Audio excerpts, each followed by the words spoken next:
Good morning, everybody, and welcome to this virtual professional development opportunity from the Maine Department of Education. My name is Joe Schmidt, and I'm the Social Studies Specialist for the department. I'm very excited to introduce to Maine Dr. Peter Levine from Tufts University. You've heard at different points in time in the last handful of sessions that I've lucked out, I think, in my eyes, that some of my own professional heroes have agreed to do some work, and Dr. Peter Levine is one of them. He's here today to talk about why do we strive to make history and civics in our curricula diverse. As I noted, he is at Tufts University. He's a professor of citizenship and public affairs, and where I first became familiar with his work, he's the former director of the Circle Institute at Tufts University, talking about civic and student voting and engagement. With the small group again, he's asked that we call him Peter and that we engage in a back and forth dialogue. So everybody's settings are set to unmute. And without any further ado, I would like to introduce one of my professional heroes in social studies educations, Dr. Peter Levine. If I'm your hero, you really got to be a nerd. Anyway, likewise. And there are people in this room that will tell you that is very, very much true, as I see the thumbs up. Accurate. Yes. Yeah. We're the badge with pride. No, I admire what you do, and I can't believe how many sessions you've organized. It's fantastic, and I'm delighted to be with you all. Do you usually do any kind of intro? I mean, so that I know who folks are and what they teach? That would be fun. We can, with this, if you would like to do that, if anybody is willing to unmute and do that, you can absolutely. Yeah. I guess I won't call on people because maybe they don't want to, some people aren't showing their video, but if I know I can see Jen and Tammy, at least if you would want to say who you are. You got to unmute though. So I'll go first, I guess. Sorry, I'll just take the lead. I teach third grade, and I'll. Great. Okay, great. Good. It's helpful for me. Actually, this is really helpful because knowing the grade span and that kind of thing is useful for the conversation. So third grade, great. Tammy? And I teach special needs in life skills room, junior high. Junior high, okay, and special. Okay, great. And let's see, I see Crystal. Yes, I work with Tammy, and our grade levels are 5 through 8, but cognitively, some of them are younger. Yeah. And where are you? Not that I know Maine super well, but I know it a little bit. Right now, I'm in Bingham. That's where I live. Okay. 30 minutes north of Skowhegan. Okay. And let's see. It looks like Thomas Yang is there, maybe willing to say hi.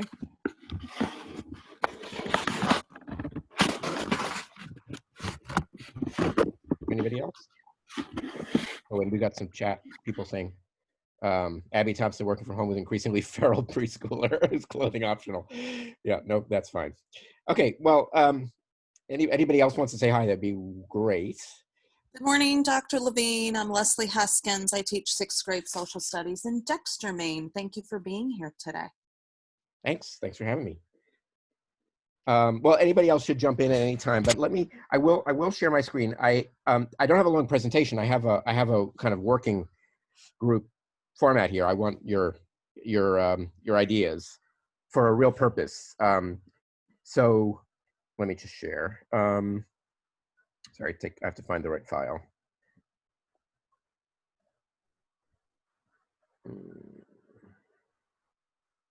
Here we go. And then, so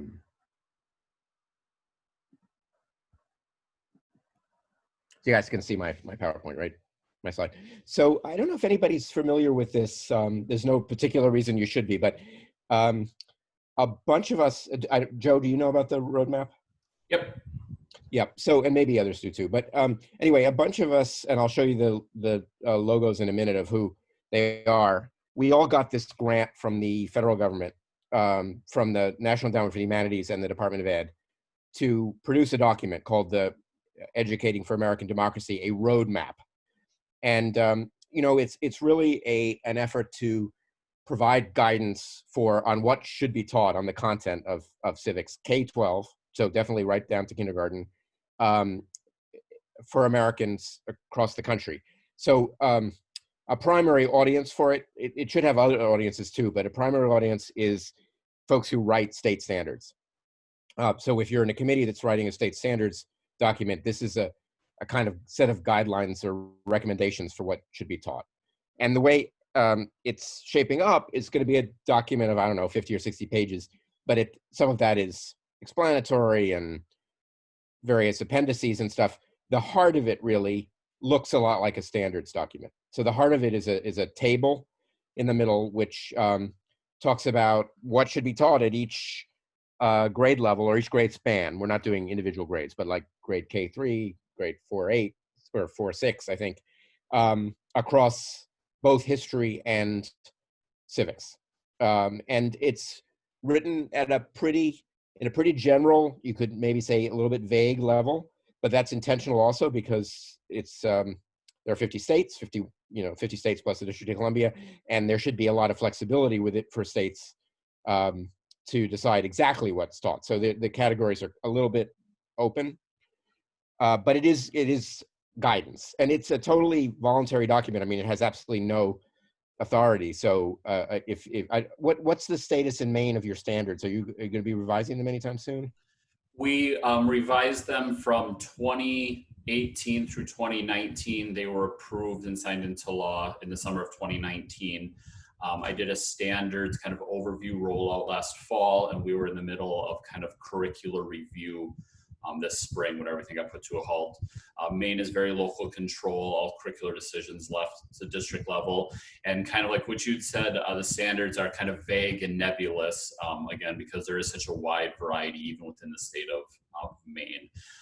We did note that one of the changes in the standards in our civics and government section was more of a piece around service learning and student engagement in kind of their community.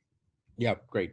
Well, so partly though, because your cycle is that you just finished a standards review, in a way the roadmap is not going to be directly useful for you because you won't do it again for probably, what, a decade? Or the plan is every 5 years now, if we can keep on to that plan. So in a way, okay, so it'd be useful maybe in 5 years. So, but I'll say, why should you all care about this document then at all? One reason is because it does have a national audience. So I'm asking your feedback because imagine that this would be more directly useful in another state, which happens to be about to undertake its standards review, right? So it may, because of your timing, you won't be looking at it closely for 5 years, but another state would be looking at it maybe next year. But the other reason is that we don't expect it to be read exclusively by standards writers. It can be read by other people. So are you guys familiar with this, with the C3 framework? Some people maybe. I would say more at kind of the curriculum leader level, and then people who've done some work with me, we do talk about it. But I'm wondering if we cycle back just a little bit. So again, because there's so much local control, do you see this? So what a lot of districts are starting to do now, and I know some of the people here in the room, their districts are then saying, okay, we have these new revised standards that are relatively vague and nebulous. So how do we actually implement them into a curricular piece? Would you see this document as helpful at a district level? Yeah. That's kind of where I was going. So yes, and a good question. My experience with this previous effort, the C3, tells me that you write these things for, state standards writers, but actually a lot of other people end up using it. I mean, not thousands and thousands of people, but you see uses all across the country. And one use is when you have local control, then districts basically are in the position of essentially writing their own standards to some extent. And so they find it useful. You also see it with used by professional development. And you see it used by individual teachers who have the flexibility to decide what to teach at different grade levels and just want guidance. So we're intentionally writing this thing so that it would have multiple audiences, including folks like you. So whether you're, a third grade teacher and you have some flexibility about what to do with the social studies time, or you're a high school elective teacher and you can really design that course, or you're a district leader or a team of teachers in a district and you can figure out the curriculum, hopefully this document will be useful. So pure guidance. I mean, it is not, nobody has any illusions that it's like instructions. It's just guidance. but we're trying to write it to be useful. And it's a lot about content. So it is going to have a kind of chapter on pedagogy, but a lot of it is about, teaching the Civil War, or teaching the three branches of government, or whatever, and trying to sort out when and where and whom and what levels and what priorities. So we're working on that. And when I say we, it's these groups. It's a bunch of organizations, and including the people, the human beings are a whole bunch of teachers, a whole bunch of classroom teachers, curriculum writers, state people, university people, and it's very much ideologically diverse. So one of the reasons the ASU School for Civic and Economic Thought and Leadership is pretty much explicitly a conservative entity within the state university, Arizona State. It's kind of weird that they have an ideologically named part of their university, but they do. So that's the conservative entity. And then, Tufts has at least a reputation for being liberal. So we're ideologically diverse. And so the whole point of this really is to have an ideologically diverse and professionally diverse group. So teachers, professors, thinking through a roadmap, thinking through what should be taught. And it's been interesting and basically very good. I think it's been going really well. We've have disagreed, which you would expect, but I think the disagreements have been pretty productive. So that's kind of the background. I can't show you much about the roadmap because it's not done. We're working on it. We don't have it. But I wanted to zero in on one part where I thought I would present it to you, but I also am seriously presenting it to you for feedback. I mean, I'm taking advantage of this moment to the rest of this hour to get your actual critical response to it. So I'm take the critical response seriously. So if this is something you don't fully agree with, or don't fully understand, or don't fully like, please tell me, because that's the only way we make it better. And I would anticipate that you will not all fully like it. That would be very weird. So I'm really encouraging feedback. So the part of it is has to do with the way that we address the diversity in the curriculum. You saw that in the heading of the session. So this, it's not a curriculum, it's a framework, but it's this framework that talks about you should teach you should teach the Civil War, you should teach the Constitution. How do you integrate diverse perspectives into that? And what I'm really asking for you to help me with mostly is my explanation. So I'm the one who's supposed to be typing up the explanation of this, the kind of guidance on this. So I want to present that briefly to you and see what you think of it. So part of it is we're telling this story, and I love your reaction to the story. And the story goes like this: it says we're aiming for diversity 3.0 in social studies, in civics and history. We're aiming for diversity 3.0. So diversity 1.0 was the old days, including when I was a kid in school, really, where the curriculum was, for American history and civics, was just not very diverse. That is, it was almost all the people being studied were property white men, presidents, generals. The dominant perspectives in the story that we tell about America were those of white men, often Protestant, often property. Now, let me just pause and quickly say it's not really accurate to say that in the old days it was not diverse, because in the old days our educational system was segregated. Right? So we had multiple education systems, and you can, just as an example, I was recently talking to a 70-something African-American man who grew up in Alabama. He's a professor, a distinguished professor. He said when he was growing up in all-black segregated schools, and they had a diverse curriculum. They learned a lot of Black history, and they did not center their educational system on a sort of a white history. So it would be more accurate to say that white kids were getting a not diverse curriculum. Yes. Can I just ask a question about that? Yes, absolutely, please. He grew up, he went to a segregated school, and he was in an all-black school, and he learned strictly like Black curriculum. So wouldn't that be not diverse Diverse. because he was Yeah. only learning about his culture? He wasn't learning about the white culture? Well, that's a very fair point, and it even goes through my mind as I was speaking. But I think it's not really true because I think they were getting a mix in the black schools. I mean, we'd have to actually, it'd be interesting to ask him. I don't think they were getting black history. I think they got a dose of black history because they had predominantly black teachers and predominantly black students. So they were learning about George Washington and Abe Lincoln and stuff, but they were getting, a dose of, they were also learning about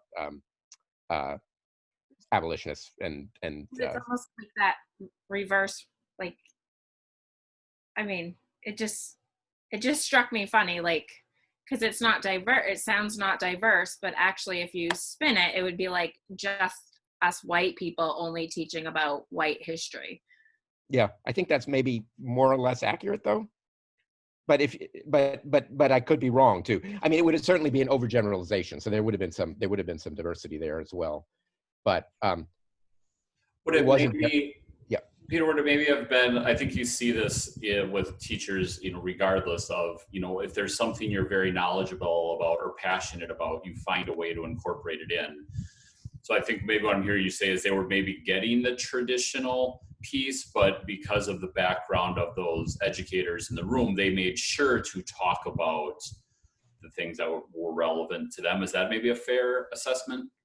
Well, so that's my guess about the black high school in Alabama in 1960. But I think Jen, I don't want to speak for you, but I think you're just raising a broader concern, which is that I'm overgeneralizing. So weren't there white kids who were getting a diverse curriculum 50 years ago, and were there maybe African American kids who were getting an excessively narrow curriculum because it was only black history? So. Well, and the basic answer to that is I don't know, right? But I do want to write this in a way that's not overly generalizing, that's not stereotyping people. I was just curious.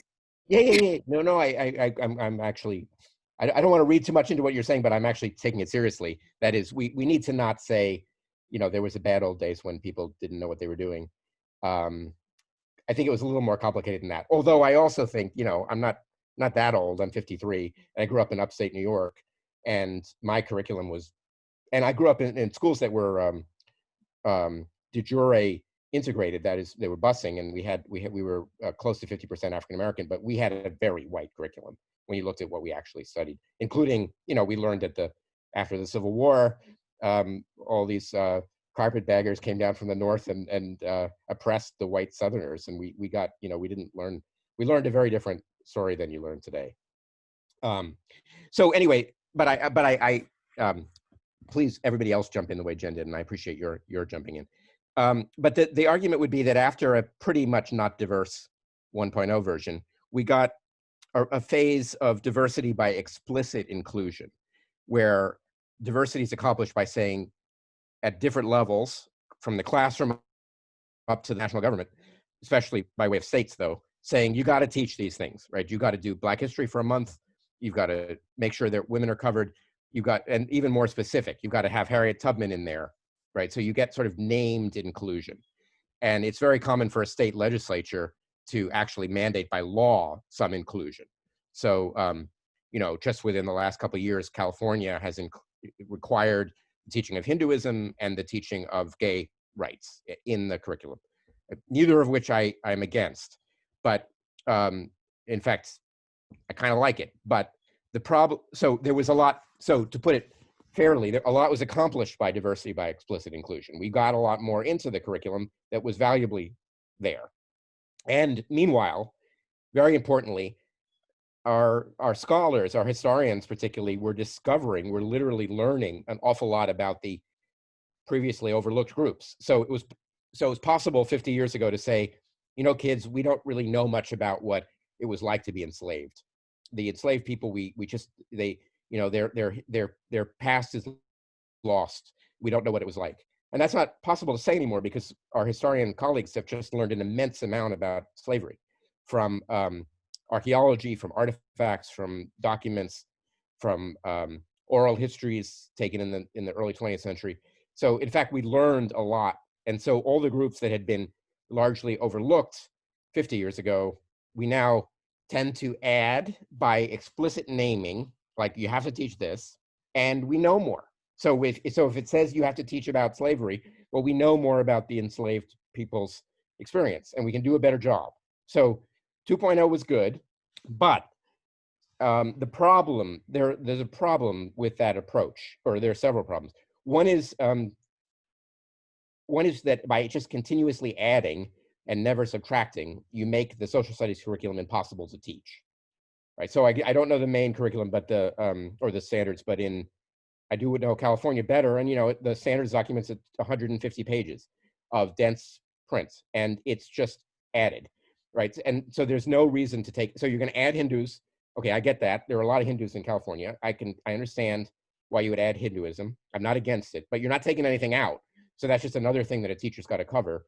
And so you end up with superficiality. You end up also with just irrelevance, because you can't teach the California standards. So you just don't, right? So you just, so the state legislature has said you must teach Hinduism, but you're not doing it because you can't get to it. So that's a problem. And then there's the problem of just incoherence.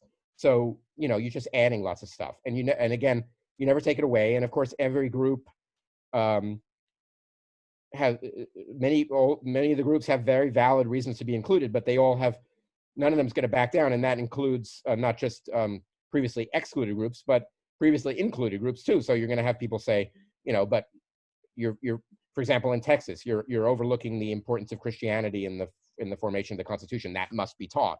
Okay, so that's a sort of a relatively traditional view, but that gets included too. So our argument is diversity by explicit inclusion is 2.0. It accomplished some things, but we're now stuck with it. It's sort of if you think of it as a software upgrade, it's not working very well, because what it's leaving us with is an enormous number of explicit inclusions that we can't teach, that don't add up very well, and that keep us on a path to just increased lists of inclusion. So what we want is diversity 3.0, which is diversity by design. So this is a kind of a model in which you don't list explicit names of people or groups that need to be included. You build into the whole system a constant expectation that you'll have diversity. So you don't really tolerate or accept, an all-white male curriculum at any level. So there should be diversity throughout it, but it's diversity for a purpose. So it's diversity for a purpose. It's diversity for a civic purpose. So so you're asking the teacher, the school, the state, the textbook writer, the curriculum developer, the iCivics game writer to think about what diversity they need for what purpose. And so it's not a question of checking off a list. So it's not, well, okay, we have to do Harriet Tubman, but it's actually thinking through why we want diversity. So I want to pause at this point, ask if there are questions or reactions to this framework, because it hasn't been published and we can change it. But then if once we've talked about it a little, I actually have a kind of more or less exercise for you, and then some feedback to it. So, but what about the diversity 3.0 thing? Is it ringing true, making sense, worrying you, not fitting?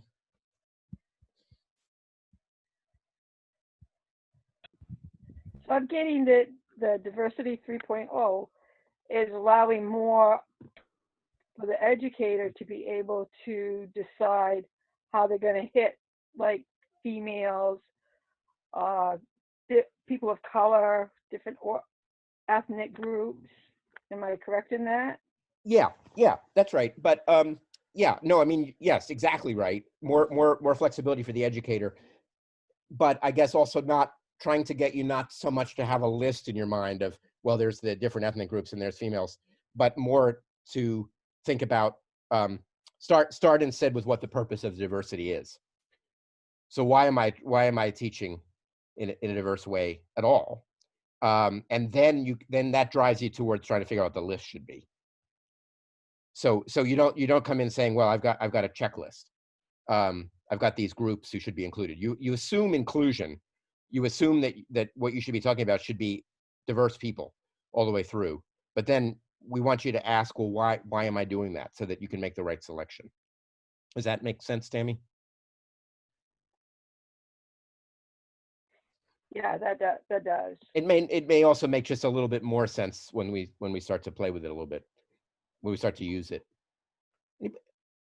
Anybody else though? I'm wondering, so I'm reminded of a conversation that I had had when I was writing a curriculum in a former life, and we talked about the inclusion of Native Americans. Right. And very, very explicitly calling them out. And I'm kind of thinking about the 2.0 version, right? That's right. And I said, well, I'd like to think that we're beyond that point, right? Like the 3.0. And it was a really great conversation. And it took, I would say, a couple days. And I came back to them because the argument being made by others was, yes, the 3.0 is a great goal. But if people aren't equipped, if they don't have the understanding, if they don't have those resources, then you can't do it at that level. That they had the same goal, but the 2.0 was almost by necessity. And so I'm reflecting on that back again. If we, is there part of the explicit inclusion, if we look at it now, at 2.0, back then when that idea, would they have said, no, that was design, right? Like that was our best thought out process. And you'd hope, right, that there'd be a 4.0 fight, you would continue along the line. I'm just wondering where we're at in people's comfort level. I know here in Maine that there's a requirement to teach Maine Native Americans, and we had a recent survey out, and it's talking about people's familiarity with resources and their comfort level. And I guess I'm wondering, if I go back to you a little bit, do you think you have to push to 3.0 to get people to be ready to do it? Is that, one of those ways? Do you just have to move on and hope people come with, or does that lose some people who aren't ready and maybe will never be ready? Yeah, no, I mean, it's really it's an essential question. I think that one of the concerns about this whole project is that it might be some ways just unrealistically hard, that it's setting a very high bar. I don't know that I agree with that, but I'm at least a little bit worried about it. It might be. But if I go back to your example, it's a perfect example. So imagine that, and I am making this up partly, but that back in the day when you did history in Wisconsin, you started with the white people showing up, you started with the settlers, and you really didn't even deal with the natives, right? So diversity by inclusion is some mandate that says you got to do native history, and it maybe names the native nations and stuff that are in Wisconsin, and so it's somewhat and so it's a directive to teachers to learn something about this, as well as to curriculum writers and to textbook writers. So it was a good thing, but it's still we do want to get past that, because we want to get to the point where first of all, you wouldn't have the assumption that it's all about white people and then you add natives. You would have an inclusive assumption from the beginning, but also you would know why you were doing it. So why do we care about Native American history in Wisconsin? So not just because we were told by the State Department of Ed that we have to teach Native history, but for some reason, right? So 3.0 is diversity by design, is where you're thinking through, why am I doing this? And that's important partly because it'll be a different answer in different schools in different states. So it may be, well, so for example, we don't need to know about Wisconsin natives in Massachusetts. I think we do need to know about Wampanoags, but I need to explain why. Why do we need to know about Wampanoags, and who do you need to know about in Maine? And I'm not going to tell you all who you need to know about, but I would think it would be different. And I wonder about Catholics and Francophones and Somalis, and so why? And I'm not telling you. I'm really not telling you who to teach, but sort of why would you teach these different groups in Maine, and for what reason? So it works. Joe, it works as a good example. This is what I think, what I'm hearing you, because you're right. In Wisconsin, in my Wisconsin head, it's Act 31, and in my Maine head, it's LD 291, right? It's the same purpose. But I think what I'm hearing you say is 2.0 is we're teaching about Maine Native Americans because there's a statute. 3.0 is we're teaching about Maine Native Americans because this is their land. They are here. They are important contributors to our society. And that's why we're doing it, because that's what should be done. Right. Exactly. Perfect. But what you did there was you actually gave a specific reason, because it's their land or something. So the Diversity 3.0 is about asking teachers and students to think through the explicit reason. whether your reason is the right reason, I don't know. I mean, I really literally don't know. But it would obviously, that reason though wouldn't apply to everybody. It's their land thing is a native issue. So that wouldn't get you to why you need to teach about enslavement in Maine. So why do you need to teach about the history of enslavement in America, in Maine? I mean, that's a genuine question. You didn't have hardly any slavery, right? I don't think, maybe a teeny bit. So you're not teaching it because it was in our soil. So why are you teaching it, right? So it's kind of a genuine question. Why should kids in Maine need to know about slavery? And luckily, one of our participants would have a great answer. He leads some stuff. There is somebody who works for the Smithsonian with Roots to Maine, and all of their work has been about slavery and the enslaved in Maine, that Maine has major economic, right? It's different than clearly in the other places or whatever, but yeah. Yeah, so one answer is, well, because you did have some involvement in slavery, but which I didn't know, but I'm not shocked. But the question is why. So that brings me to this. So this is really a question that I actually wanted you all to answer now or think about for a minute. But it's also a question that we're trying to get basically all educators, from the kindergarten teacher to the superintendent of schools, to the high school teacher, to everybody, to be asking, and the kids, and actually the kids to be asking, especially especially teenagers, but maybe little kids too. In fact, I guess I want to say little kids too. So what are the civic purposes that we're pursuing when we argue for diversity? So when you say we should be studying Native peoples in Maine in 3rd grade, why? So the rest of my slides, I have some answers to that question that I've kind of come up with, but what I would like to do before showing my slides would give you a few minutes, or like a minute or something, to think about it yourself, and then hope that a couple people will throw out some reasons. So yeah, let's do it. Let's I'm gonna force a moment's I'm actually going to give us a minute, and I'm going to force a moment's silence and just think about any civic purposes you believe in, that are reasons to make the curriculum diverse. All right. Yeah, so can I see if anybody, you could either be wonderful if you spoke up, but you could also, I guess, put it in chat. Give us some thoughts about this. Any civic purposes you're trying to accomplish when you teach in a diverse way? One thing I would say, this is Susan LeClair chiming in. Can you hear me? Yes, yes. This is quite crass, but all citizens vote. All members need a voice. And if we are to truly have a representative government, then doesn't it make sense to enfranchise all people by making their part of our story, their thread in the fabric of history? Don't we validate that and empower them and shape the future together, versus leaving people out and leaving people with the feeling that they are excluded and disenfranchised? I get really concerned about that. I don't think that's crass at all. I think it's beautiful. I don't want to say too much in response because I'd love other people to just jump in, but I just, thumbs up to that one. Let's see what other people have. But I think it's idealistic, not crass, right? It was a nice statement. Anybody else?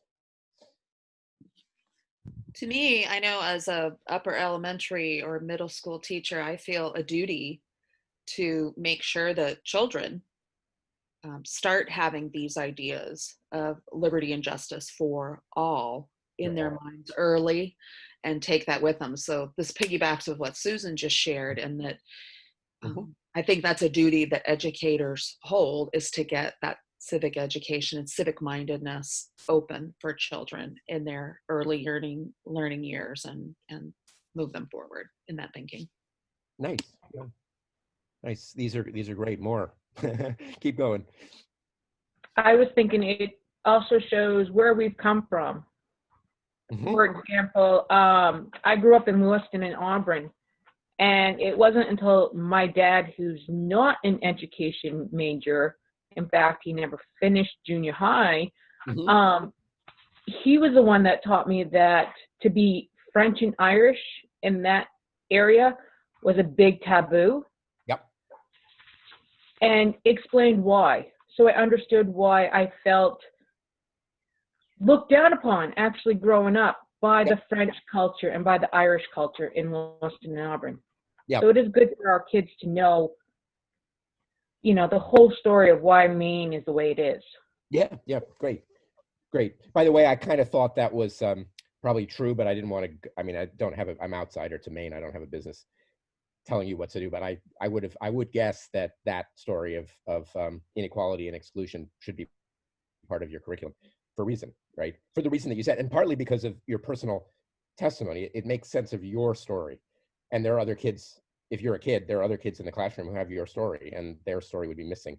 And it's also a great example because it is somewhat Maine specific. I mean, it's actually to some extent true in Massachusetts too, where I am, but it's not a thing in Wisconsin.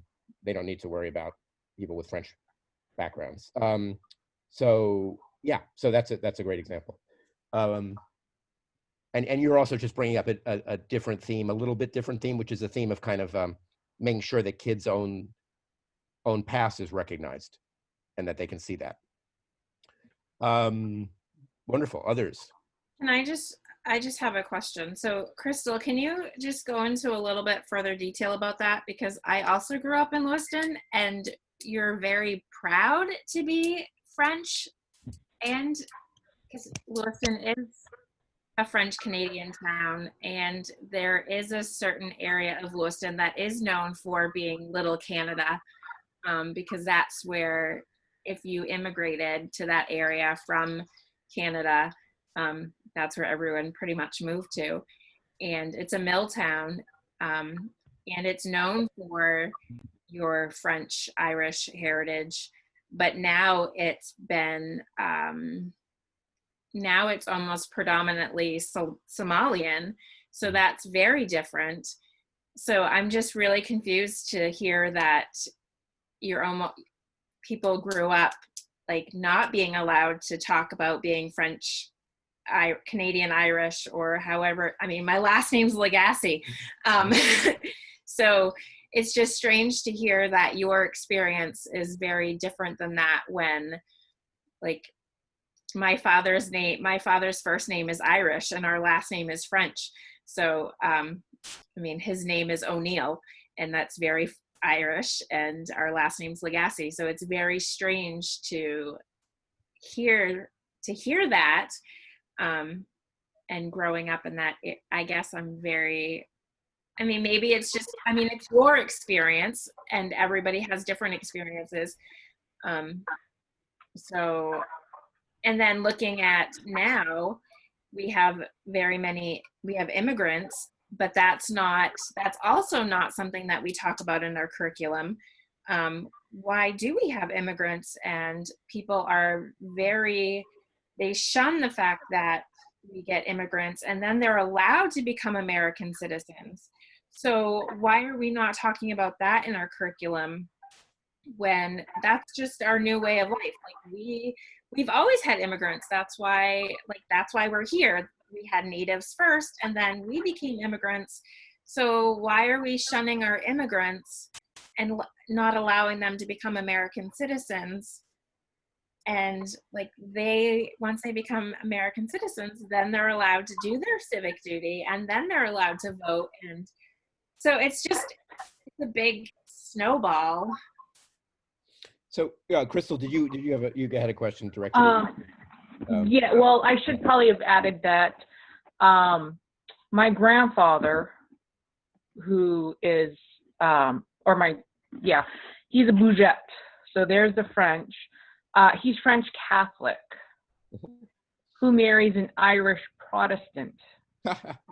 So here you have children you're raising, and yeah, it's hard. You have, some people think that they should be raised with the French side, with the Catholic. Some people say, no, my grandmother was right. She's the Irish, Protestant. So that was part of the battle there. My dad said that, there's the Irish, there was the religious conflict, And so yeah, Jen, you understand, again, like you're saying, that you are, you know, your parents and you're a merge of two cultures, you know, and it's like, my mom's from Rangeley. And so there, it was nothing new to be part Native American. But in other parts of the world. Exactly. Like my mother's side of the family was Native American, and then she married the French Canadian. So it's very, yeah, absolutely. Yeah. I totally get it. Yeah. So, I think this is a great illustration too of, you know, what you get when you actually study diversity is a lot of nuance, right? It's complicated. You get complexity. So you get, you might start the conversation by saying, you know, there's tradition of discrimination against or social, social discrimination against people who are Catholic and French speaking. But then you get, well, but actually there was a lot of pride, and it's something that we actually grew up wanting to, you know, being proud of. And then you find out, but also that it's not just one homogeneous community. You got this family where they're French and they're Protestant, or Irish and Protestant, which surprises you at first because are an Irish Catholic, and then you find out that they're half Native. But I mean, this is diversity. I mean, this is the way it works out. It's not simple. And for example, that I don't think we have, I can't see everybody. I don't think we have any African Americans in the call, but you definitely get a lot of the similar themes, right? Of both prejudice against, but also pride in being Black, and all kinds of overlap, right? Very, very few Black families in America that are 100% Black, if any. So it's typical. So what you're talking about is exactly what we should be talking about. And one answer to why we should study this might be that people need to get a deeper appreciation of the nuance. Oh, I was also going to say one other thing. I mean, a friend of mine at Bates once gave me this long talk about how the Somalis and the French Catholics have similarities in terms of family and the role of faith and so on. And that, of course, to start with seems, no, these are two different groups. They're even at odds. But actually, once you really understand the two groups, you realize there may be ways in which traditional French Catholic and traditional Somali families are more like each other and less like sort of big city Americans than you first think. So I think this is a perfect example. The whole dialogue is a perfect example, and it's something that we want kids to experience in a somewhat similar way. So any other, just either thinking yourself before or listening to this conversation, anybody have any other kind of reasons? Well, mine, it kind of goes along with, you know, Jen and Chris, you know, is kids need to know where they came from. Yeah. You know, and because not every kid comes from one specific place, you know, and to know the differences and know the similarities. You know, like you said with the Somalis and the Catholic, I mean, I remember when I was in college, one of my classes that I took, it was a world religion. Yeah. And I was surprised to find there's so many similarities between the different cultures in that aspect that was more alike than they were different. Yep.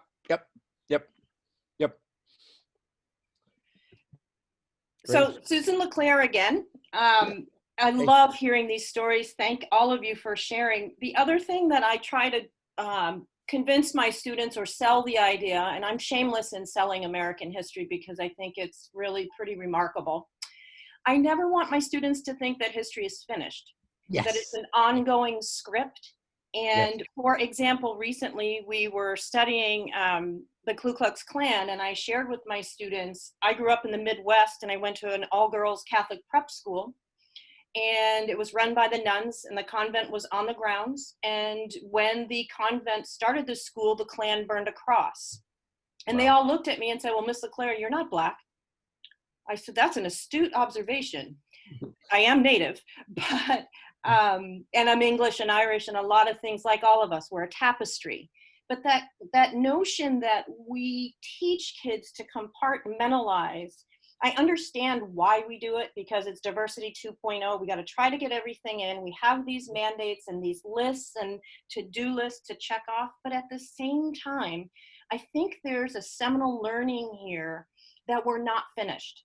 that we're never finished, and that history has patterns. People, cultures have patterns.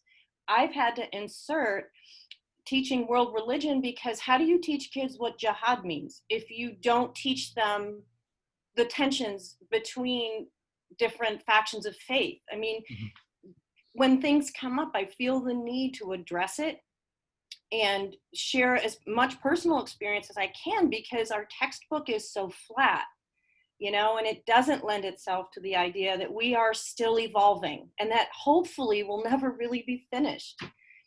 We're a metamorphosis. And I think these kinds of discussions and civic purpose really enriches the color of that tapestry. Good, excellent. I so agree. I've thought for decades that one of the biggest worries I have about socialized education is that we present it as a complete story, as over. You learn about history, and that's separate from yourself. And actually, history is going on. We're living, in fact, in very rapidly moving historical times. And the point of, just to reinforce what Susan just said, the point of teaching about the diversity of the past is to equip us to do a good job with the future. So it's to treat the kids as part of history. So, you know how it is. You're all teachers. You ask the class their answers to the question, and then you have your PowerPoint slides where you show them the answers. So I'm joking, because I'm totally not doing that. Your answers are literally as good as mine. All I have in my remaining slides, though, is some of the text that I'd already typed for our draft. So I just want to show it to you so that you can give me more feedback. But it's not better than your answers. And I need to try to take into account your answers. I mean, there's no right answer here, and I certainly don't have it. But I'll show the slides anyway. Okay, I'm not trying to show you what the right answer is. I'm just showing you what I'm writing so we can discuss it in a few more minutes. So I had something about a skill. We teach diversity. I think this was in some of your thoughts. Although you also had thoughts that I didn't have, so I don't want to try to just absorb your thoughts as if they're the same as mine. But I had something about a skill. We study diversity in order to develop a skill to take other people's perspective, to learn how things might look to other people. And why? Because we have to govern the country together. You know, whether we like it or not, we're in the country together with people who are different from us, and we need the skill of understanding how to take their perspective. So if you study only dead white men, you don't gain that skill very much. You probably gain the skill more if you happen to be, for example, female, because then at least you're gaining the ability to look at things from a male perspective, but there's a serious limitation to that. So I had that one. I had, this is very much in keeping with, I think, the conversation you guys had. The goal here is to appreciate all Americans, but in order to appreciate all Americans, you have to actually know stuff.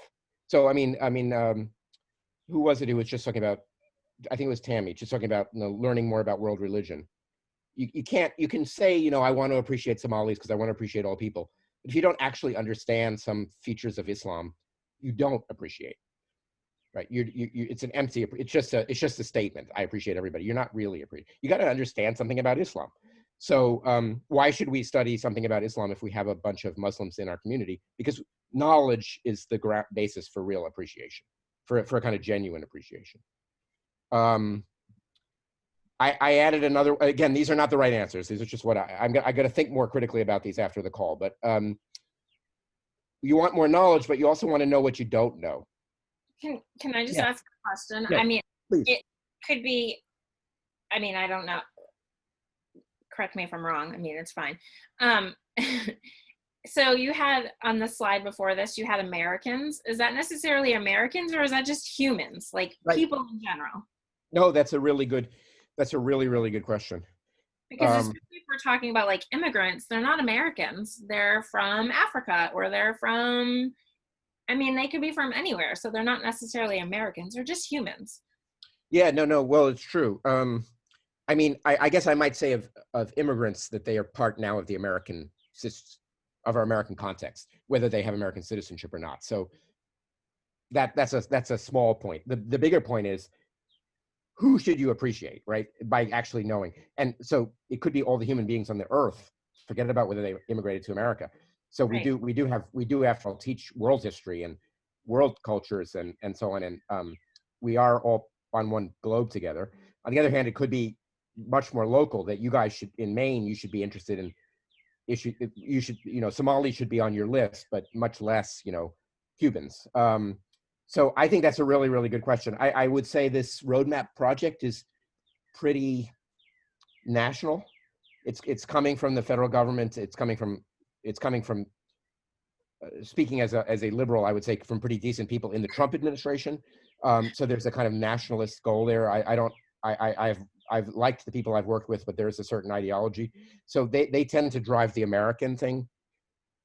But I think you should be open about it. Maybe what we should be doing is building knowledge that it allows a genuine, thoughtful appreciation of all human beings.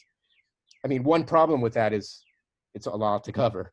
And another issue is maybe we should prioritize Americans because we have this job which is governing this country.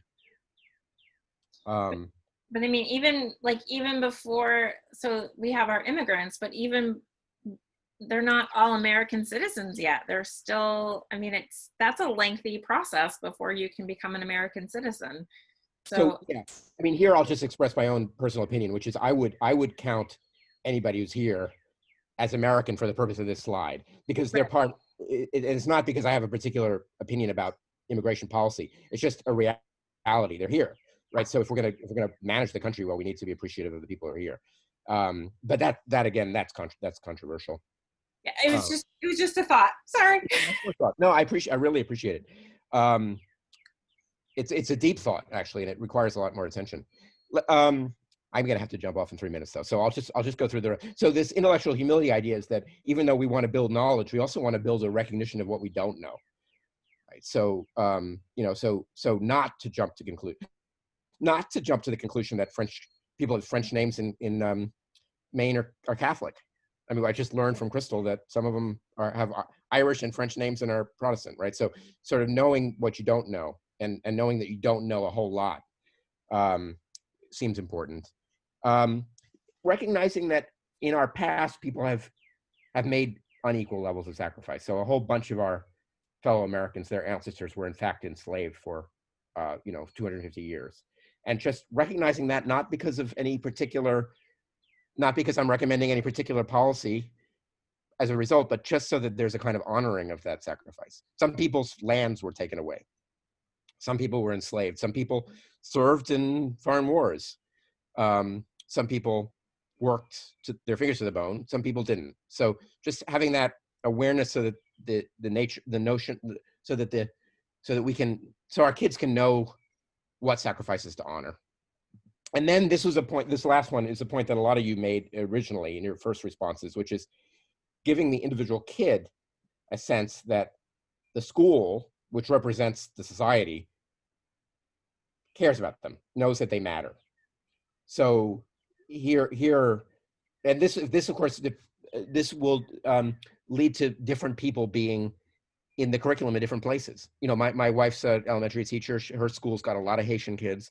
I would say studying something about Haiti is important there because it indicates to those kids that the school knows that they're there and that they matter. But I don't think you should teach about Haiti and Cuba in Maine unless there are a lot of Haitians there, which I didn't know about. So the people like them is dependent on who's in the school, but it becomes a criterion. So I think that's my last slide. And actually, I should leave you all because I've got another call. But can I thank you? I really, really appreciate it. And if you have any comments later, including critical ones, I'd like critical comments. Joe, do they have my email? I can share their email if anybody wants to reach out to me directly. It's not posted. And I will only have attendance for those who fill out the attendance sheets. But if anybody wants to do any follow-up, just contact me directly so I don't lose you in the shuffle. And Dr. Levine, I would love to continue to have these conversations as well. I will, even when the quarantine is lifted, I will drive down to Tufts just to spend an afternoon with you. Nice. I look forward to that. And it's great to be here. And I hope you have a nice morning. And thanks for the work you do every day. Well, thank you. We will not hold you. On behalf of everybody, I'd like to say thank you for your work, for your time today. And we will let you get on to your next call. Bye, everybody. Thank you. Thank you.